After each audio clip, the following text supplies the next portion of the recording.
3,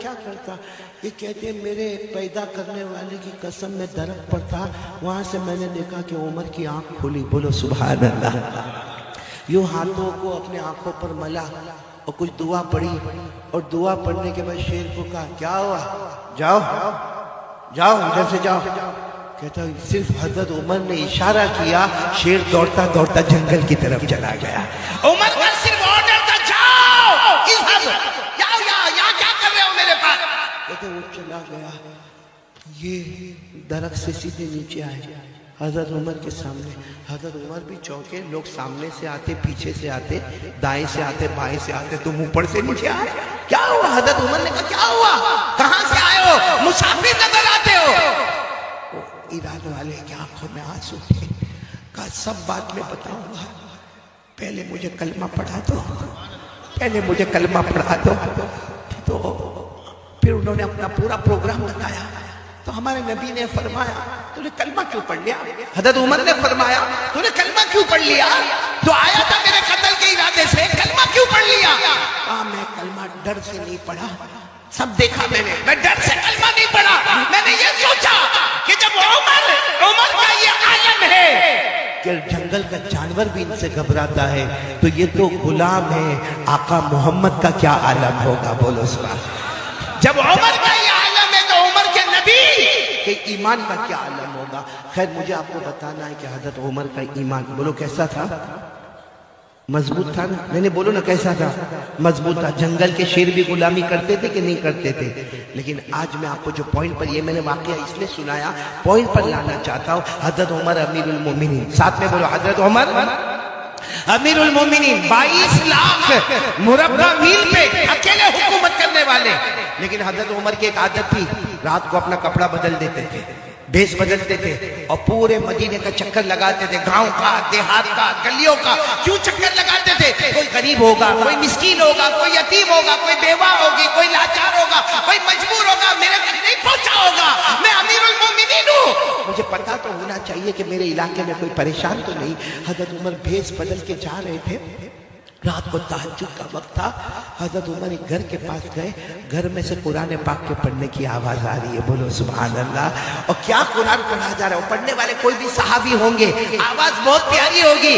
وہ قرآن پڑھ رہے ہیں، وَالطُّورِ وَكِتَابٍ مَّسْطُورٍ فِي رَقٍّ مَّنشُورٍ وَالْبَيْتِ الْمَعْمُورِ وَالسَّقْفِ الْمَرْفُوعِ وَالْبَحْرِ الْمَسْجُورِ إِنَّ عَذَابَ رَبِّكَ لَوَاقِعٌ مَا لَهُ مِن دَافِعٍ. یعنی وہ پڑھنے والے تو اپنا قرآن پڑھ رہے، 27واں پارہ سورہ طور پڑھ رہے، لیکن اس میں ایک آیت آتی ہے إِنَّ عَذَابَ رَبِّكَ لَوَاقِعٌ. اگر اللہ کا عذاب آ گیا، مَا لَهُ مِن دَافِعٍ، کوئی بچانے والا نہیں ہوگا. حضرت عمر کے کان میں جب یہ آیت آئی، جانتے تھے، عربی جانتے تھے، وہی بیٹھ گئے. اب معلوم ہے وہاں تہجد کے وقت سے وہ دیوار کا ٹیک لگا کر بیٹھے، فجر کی اذان ہو رہی ہے، حضرت عمر کی داڑھی مبارک بھی آنسو سے تر ہے، اور ایک ہی بات کہہ رہے ہیں، اللہ عمر پر تیرا عذاب آئے گا تو عمر کو کون بچائے گا؟ اللہ عمر پر تیرا عذاب آئے گا تو عمر کو کون بچائے گا؟ اب فجر کی اذان ہونے لگی، امامت کس کو کرانا ہے؟ حضرت عمر کو. امیر المومنین وہی ہے. اور اس زمانے میں ایسا ہوتا تھا کہ اذان ہوتی تھی اور سارا مجمع، سارا کا سارا مجمع فجر کی نماز کے لیے جا رہا ہے، اذان ہو رہی ہے اور سارا مجمع جا رہا ہے، لیکن سب کی نظر پڑ رہی ہے کہ ہمارے امام صاحب کون؟ حضرت عمر. یہ رو رہے ہیں، لیکن کسی کی ہمت نہیں کہ عمر کو جا کر پوچھے. سب مسجد میں سنتیں پڑھ رہے ہیں یا گھر سے سنتیں پڑھ کے جا رہے ہیں، لیکن پھر سب لوگ مشورہ کرتے ہیں کہ ان کو کون کہے گا، وہ تو روئے جا رہے ہیں. تو ان کے بیٹے حضرت عبداللہ گئے اور جا کر کہا ابا، سب لوگ انتظار کر رہے ہیں، فجر کا وقت ہو گیا ہے، آپ کی سنتیں باقی ہے، آپ کو امامت کرانا ہے. تو حضرت عمر نے اپنے بیٹے کو کہا بیٹا کیا کروں؟ جب عمر پر اللہ کا عذاب آئے گا تو عمر کو کون بچائے گا؟ عمر پر اللہ کا عذاب آئے گا، عمر کو کون بچائے گا؟ ان کے بیٹے وہ ان سے بھی نرم دل تھے، ابا کی گود میں سر رکھا، ابا آپ نے تو بہت کام کیے، آپ کے بیٹے پر عذاب آئے گا تو کون بچائے گا؟ میرے دوستو، یہ وہ لوگ تھے جو اس سے ڈرا کرتے تھے کہ اللہ کا عذاب آئے گا تو کون بچائے گا. میرے جوانوں، آج ہم لوگ نشہ کرتے ہیں نا،